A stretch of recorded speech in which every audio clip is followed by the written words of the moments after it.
everybody. Welcome to Your Money Map, sponsored by the Alliance for Lifetime Income. Very glad to have all of you along for the ride today. When you think about retirement, when you think about the next stage of your life that you may or may not want to call retirement, and you're thinking about your hopes and your dreams and your goals and your responsibilities, do you stop and think about the all important question of what's enough? Figuring out your enough is a very personal and complicated question, but getting it right, my guest today says, can put us in a state that she calls money zen. That is a state of financial wellness. It's a state of peace rather than a state of stress. She defines it far better than I define it. So I will absolutely let her do that. But before I do, let me just tell you a little bit about her. Manisha Thakur has worked in financial services for more than 3 decades. For the first 15 years of her career, she was a buy-side equity analyst, an institutional portfolio manager. Last 15 years, she has spent advising individuals, people like you and me, and you have likely seen her on all sorts of different programs and media, CNN, NPR, the New York Times, Real Simple, Women's Health. She has written a number of books, particularly for women. Her latest is called Money Zen, The Secret to Finding Your Enough. Manisha, welcome. Thank you so much for being here. Jean, thank you so much for having me. So I found a study from Bankrate that said 52% of Americans say that money has a negative impact on their mental health. That's up from 42% a year ago. That's a big jump. And 4 out of 5 people who feel this way say they are having sleepless nights. Some of them are having depression and anxiety. You were one of these people. And I know that that is in large part what inspired you to write this book. Tell us what happened. In my case, I had, for a variety of different reasons, at a pretty early stage in my career, come to define my self-worth as my net worth. And that is one of the most toxic ways to view yourself as a human being, because there's no finish line. And so I found myself on this 24/7 hamster wheel, trying to get to this place of enough.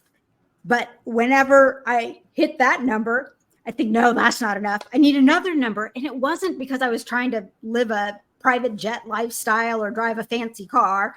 I drive a 11-year-old Mini Cooper. I'm a pretty basic kind of person. And so when I say hitting that number and it's moving forward, it's not necessarily that that number is huge, but it was a feeling of scarcity and fear. And what was it that led you to think that way? Was this just something about the way that you were wired? Was it the way that you were raised? Was it living and experiencing life among Wall Streeters for 15 years? How'd you get there? It started, I'll just say a little bit of quick background. So when I realized I was in this place, I decided I wanted to dive into the research because I started my career as a research analyst. And so I dug in and I found 4 broad groups of sources that could cause someone to end up trapped in the cult of never enough. And they're small t traumas, cultural norms, societal influences, and evolutionary biological factors. And everyone has them in different degrees. Can we just unpack what those are before we get to? Oh, yeah. I mean, they sound like big buckets of things. When you say personal traumas, what kind of a thing might that be? Well, I'll give you a personal example. This is what happened to me. when I mixed race and I grew up in a small, very white town in Indiana, I was chubby and I had Coke bottle glasses and I just didn't fit in with the cheerleaders and the football players. And I was very much ostracized. The kids called me things like cow butt and thunder thighs. And I felt very, very rejected. And this was between fourth and sixth grade. And so I sought solace in my academics. And by getting good grades, I would get praise and acceptance by the teachers. And then when you move into the work world, what replaces grades? Money. And what replaces accolades and acceptance is moving up the corporate ladder. And so in my case, if you look at the surface, and this is the important part of small T traumas, so many successful people are driven by experiences like this that you'd look back. I'm like, I'm 53. Why would I still be driven by something that happened for 3 years in grade school? But that's an example of a small T trauma. And it's because our brains aren't fully formed till we're 25. So they can ingrain in us behaviors that carry out in a toxic way far beyond what you would expect. So that's a small T trauma example. Cultural norms, I think I understand. We are presented these images of wealth and they're always framed as things to aspire to. Same Right. with societal images. Where does the impact from evolutionary biology come in? There are a variety of different ways. I was fascinated by this. I'll give one example. 400 years ago, we lived a very different life. We lived off the land and we knew how to find shelter and food and our essentials. So if you think of Maslow's hierarchy of the needs, the base level of providing yourself safety, security, comfort were things you knew how to do on your own. Now we live in a world where you need money in order to purchase transportation, housing, food. And so it changes the whole relationship and it triggers our amygdala if we're worried that we're not going to have enough money to meet those basic needs. You found yourself in a position where you were deeply unhappy, feeling that there really was never end to this quest for enough. And it sent you on this journey to figure out a healthier mix, right? A healthier way to live the second half of your life. As you went through the steps, what did you find were the building blocks that helped you and could help people get to this concept of enough? One of the things that I think is so important to identifying what your enough is one of the things that makes it so difficult to figure out what your enough is. And that is, it's not a 3-tip or a 5-tip answer. The first way out is to go through. And it's literally looking at those 4 buckets that I mentioned and doing an enormous amount of introspection to really understand what is sucking you into this cult of never enough and this feeling. What are the valid financial fears? What are the fears that linger from things that have happened in the past? How is our environment that encourages us to identify what we do for a living with who we are as a person? And then the societal images, how does this play out for you? Once you move through all of that, which takes everybody a different amount of time. I feel like it took me about 18 months to kind of go through it. And then you are able to get to a point where you say, okay, I used to identify my self-worth with X, and that's not healthy anymore. So a yoga instructor I interviewed, her self-worth was number of students in her class. A professor, her enough was how many academics papers had I written and how often were they cited. So the first step is redefining how you think about your self-worth as a human. And then you're ready to move on to the next steps of finding your enough. You define money, Zen, as a combination of financial health and emotional wealth. What are those two concepts? What does it mean to be financially healthy? What does it mean to be emotionally wealthy? And why do you need both?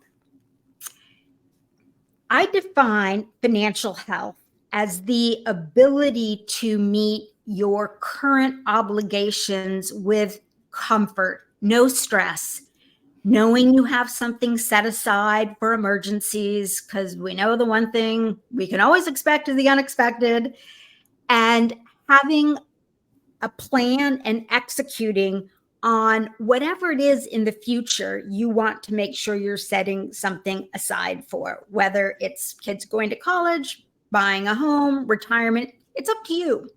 But it's that feeling where you are able to live in a place where you are not forced to take on debt in order to enjoy life. Now, I'm not saying buy a home with cash, but what I'm saying is service that debt rather than have to put it on a credit card or a payday loan in order to move forward. So that to me is emotional health. And two things that are important about that are, number one, I didn't give a specific number. Right. It varies for person to person. And two, and this is part of finding your enough, it may change as you go through the process of finding your enough. So that's financial health. That's financial health. Okay. I get that. And that actually jibes very nicely with studies that we've seen about happiness, right? And the amount of money it takes to live a happy life. And it's about comfort rather than a lavish lifestyle. It's about knowing that your obligations are met and not falling into high interest rate debt, which we know is the thing that stresses people out the most about money. So that makes sense. On the flip side, what is emotional wealth? Emotional wealth. Yeah. So I define emotional wealth as all the things that make your soul sing. And to give you an example, when I went into this journey, I realized, yeah, I've got plenty of financial health, but I was emotionally bankrupt. My marriage fell apart because I was working all the time. I did not have friends because I had missed so many important events, didn't return phone calls and texts, just wasn't there for them because I always put work first. I had no hobbies to speak of. And whenever I tried to do the things they tell us to do to become happier, meditate, walk in nature, gratitude lists, I'd feel good for a little bit, but then I'd feel empty again. And it turns out new research out of Penn is showing that above a certain level of earnings, once you have gotten to that financial health place, incremental earnings beyond that do not increase your life satisfaction unless you have a solid foundation of, I call it emotional wealth. They use the term overall well-being. And so that's how I think about emotional wealth. And I like to think about it in financial terms in the sense of we asset allocate our portfolios. We have a mix between cash, stocks, and bonds. And yet society doesn't encourage us to always think about financial health and emotional wealth in that same way. There are seasons of your life where you really need to focus on financial health. Then there are seasons when you really can focus on emotional wealth. And then there are times when it's a 50-50 balanced portfolio.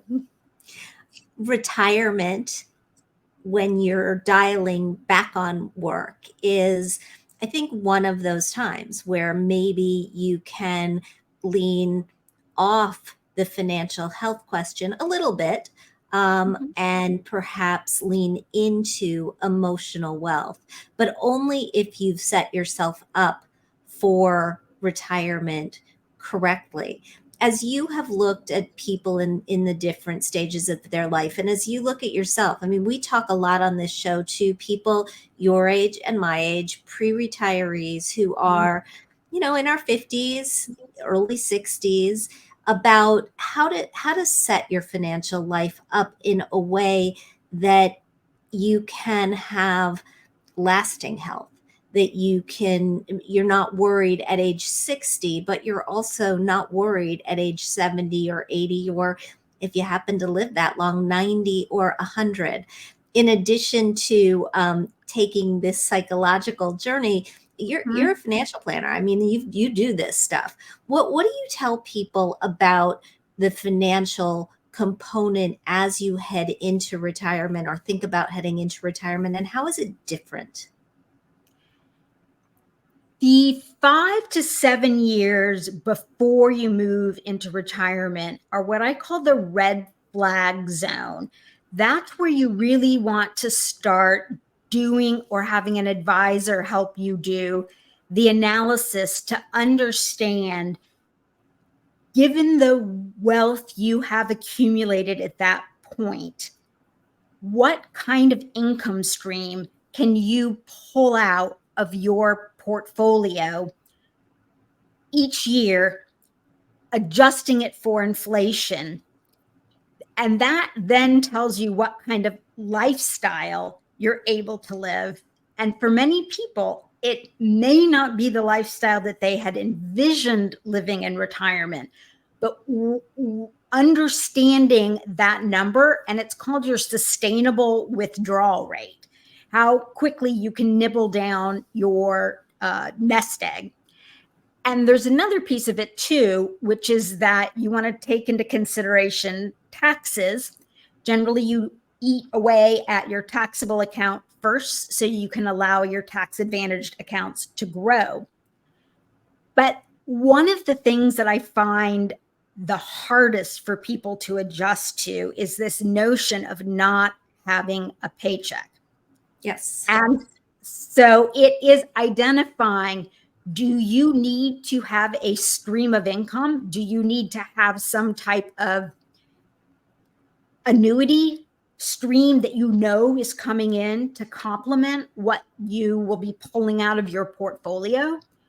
Or are you comfortable having a 2 or 3 year cash cushion of savings and allowing your portfolio to be a little bit more aggressively invested if you haven't quite gotten to where you want?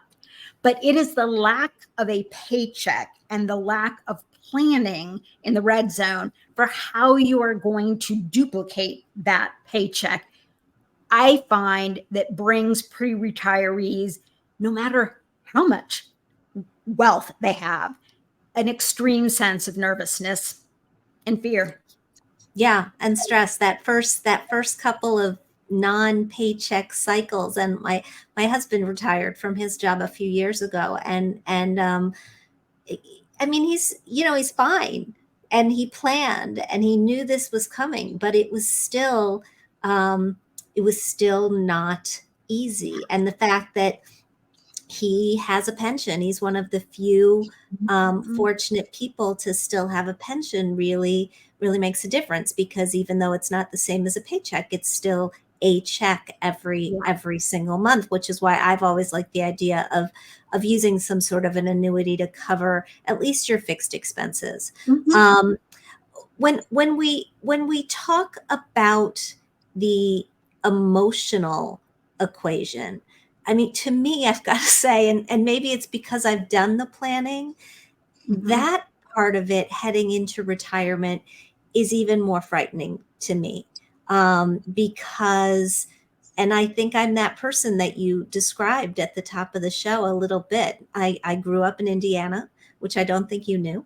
I didn't Um, know. I I am definitely a bit of a workaholic and way too wrapped up in what I do, and I'm working on that. I'm trying to Mhm. adjust, but it makes me nervous that I won't know what to do with my days. How do you how do you strategize for the emotional wealth component when you're making a change in your life?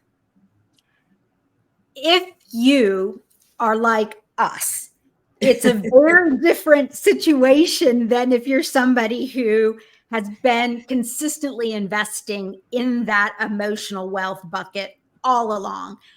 So I'm not going to address that group because they know the answer to this question. So I did not know the answer to this question. And I'm in kind of a I think I would define it as 2/3 working, 1/3 retired. But I find that when I have open time, my gut reaction, my first reaction is to fill it with work. And I've had to force myself to ask why? For what am I doing this? And a couple things have helped. I've changed my life to be closer to my parents. They're in their early 80s and I want to be there if they need elder care. I have a brother with 3 cute little munchkins. I don't have any kids of my own, but I want to be near them and watch them grow up and be the cookie auntie. And so that, changing that situation so I can put more emphasis on my family. I did my undergrad at Wellesley and my MBA at Harvard, and I have not gone to a single reunion for either, nor have I kept in touch with pretty much anyone from either. So I'm in the process of moving to Washington, D.C., and one of the things that I'm going to do is join the Wellesley Club and the HBS Club and start getting involved. And so the things move slowly and they it's 2 steps forward, 1 step back. When I got done writing the book, I thought, I'm cured. And I got a little cabin in Maine to be near my brother who has a place up there and the kids. And I started paddleboarding and kayaking and being in nature, and it was awesome. And then the marketing for the book started. And oh my God, you can never get enough marketing. And then it feeds your ego like nobody's business. And so you chase after more and more. And I really had to use the equation financial health plus emotional wealth equals money zen to stay within the bumper rails. So I view myself as driving down a highway. And when I veer off too far in the financial health or the ego driven part, I realize that I now need to move back over in the other lane. And my ability to do it is much faster than it was. Well, I didn't have an ability to do it before. But what I've noticed is since writing the book, it was hard and it's getting so much easier now that I have this new mental mindset that is not self-worth equals net worth. For those people who are struggling with the financial health Mhm. component, when we look at research on how much people have saved for retirement, how much they've socked away, we often see it's not enough. And you acknowledged earlier that for a lot of people, it's not where they feel they want to be. If you are at a point in your life where you need to prioritize that portion of the equation, what are the ways that you can get yourself to feel better about saving and investing a little bit more and perhaps spending a little bit less, acknowledging that right now it's hard, that we're dealing with inflation and interest rates that we haven't seen in a while? The first thing I tell people is you're not alone. You are part of the 99% of Americans heading into retirement feeling like you don't have what you want, and you're probably part of the 50 or 60% that mathematically don't have enough to support what you had previously envisioned your retirement as being. And what I tell people is to use what I call joy-based spending. And the two primary tools that relate to finding some extra funds to invest by spending a little less and maybe working a little bit longer, because the effect of those two things is significantly stronger than just doing one or the other. And it's the financial version of just eating more healthy or just working out is not nearly as powerful as doing both. So what I encourage people to do is take a good hard look at what they're spending per month and to really ask themselves, write it down. And it's best, I think, to do it in a tactile way rather than on in a digital format. And I encourage people at the end of the month, go down and highlight anything that didn't bring you joy, because that's where you're leaking money. Now, where it becomes difficult is when you get to your mortgage, or you get to your car payment, or you get to student loans, and those are the big things that are kind of keeping you from getting where you want. This is where you have to make some tough choices. And so I use what I call the hourly wage tool to help, which is a concept that I learned from Vicki Robin back in 1992 when her book, Your Money or Your Life, first came out. Most of us work 2,000 hours a year. So if you're making $80,000, you are earning $40 an hour before tax. And now you can go take a look at your mortgage and divide it by $40, and you can see how many hours of work it's costing you to have that home. Maybe you want to downsize, maybe not. There's no rule, but it gives you a way to look at every one of those expenses and translate it into your life's energy. And that can help you make much clearer decisions about how you want to allocate your scarce resources of money and time so that you can squeeze as much joy out of them as you can. That is so interesting. And I like the way that you're working the equation, focusing on working a little bit more, a little bit longer, spending a little bit less, rather than being a little bit more aggressive with your investments in hopes of gathering a high return. When you were talking earlier about knowing the withdrawal rate, the steady withdrawal rate that you could take from your portfolio and make that money last. I've seen retirees. There was just a story in the Wall Street Journal about the fact that retirees are investing so much more aggressively than many of us would have thought was wise. There were a big swath that had 90% of their money in stocks. And I just thought, oh boy. And I guess when it comes to, doing this smartly, you have to sort of strike a balance there. You do. And I call it hitting for the fences in panic. What I think makes much more sense is to, when you are in retirement, pre-fund 2 or 3 years of essential living expenses. So if the world goes to heck in a handbag, you're not having to sell your investments when they are down. If you combine that cash bucket with an annuity, particularly I'm a huge fan of single premium annuities or single premium deferred annuities.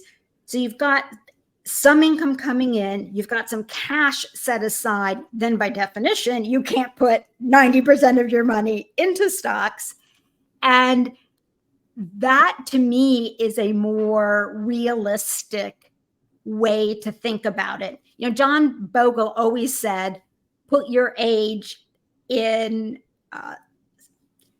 stocks and the remainder in bonds. So when you're younger, you have more, I'm sorry, the reverse, put your age in bonds. So when you're younger, you have more in stocks. And as we get older, you have more in bonds.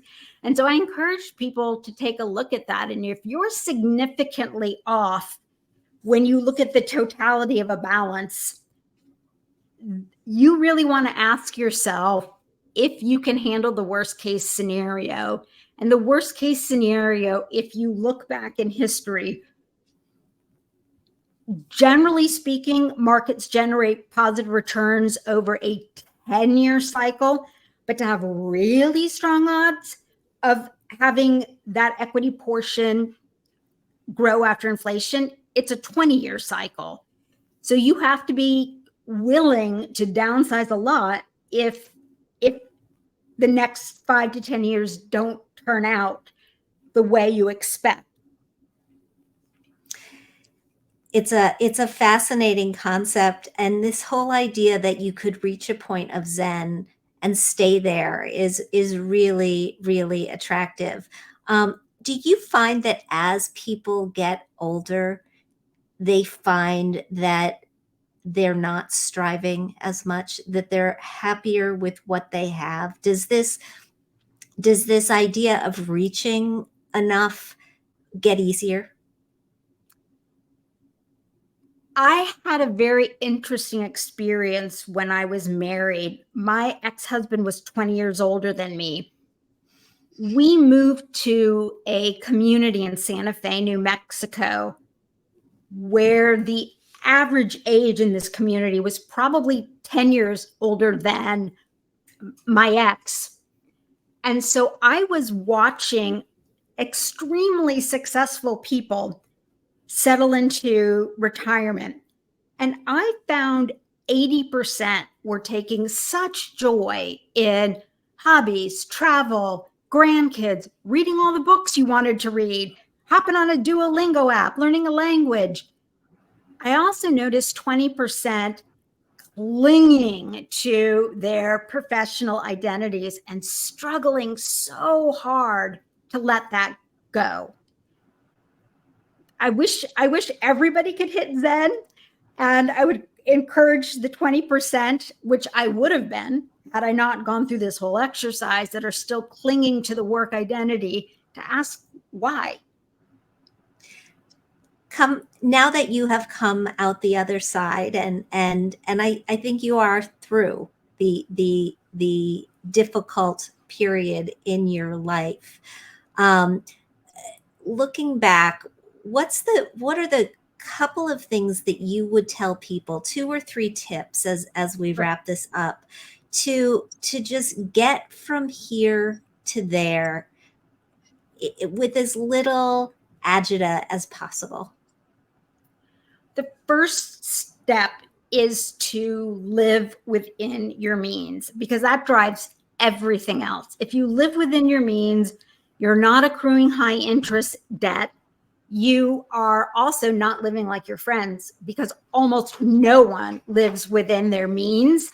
And so you end up living a very different life.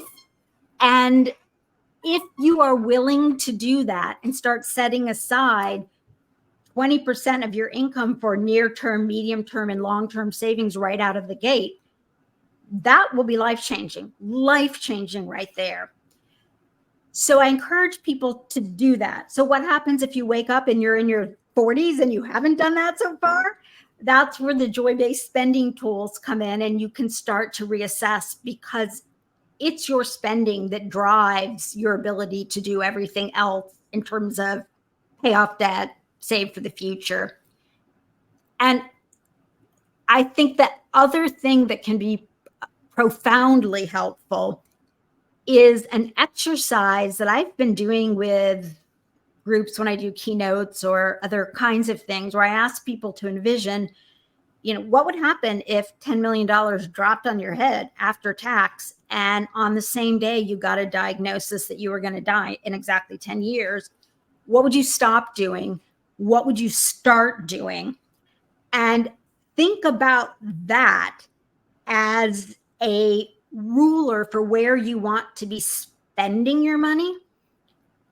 And for a lot of people, I find that doing that exercise helps free up extra money when they think about the pieces that they don't want to be doing. Amazing. The book is Money Zen, Manisha Thakur. Thank you so much for doing this with us. Where can our listeners go to find out about you and find out more about the book? So I have a super fun quiz that people can do if they're unsure whether they're in the cult of never enough. And you can find that at moneyzenquiz.com. And I like to keep things simple. So the whole rest of my professional life is at moneyzen.com. Amazing. Thank you so much. And if you are looking for more information on the Alliance for Lifetime Income, on this conversation, if you want to know what questions you should be asking that financial advisor when you go in search of one, you can find all of that on our website. It's protectedincome.org. And for more on this conversation specifically, protectedincome.org/Thakur. Thank you so much. And we'll see you guys soon. Bye, Manisha. Thank you. Thanks for having me on, Jean.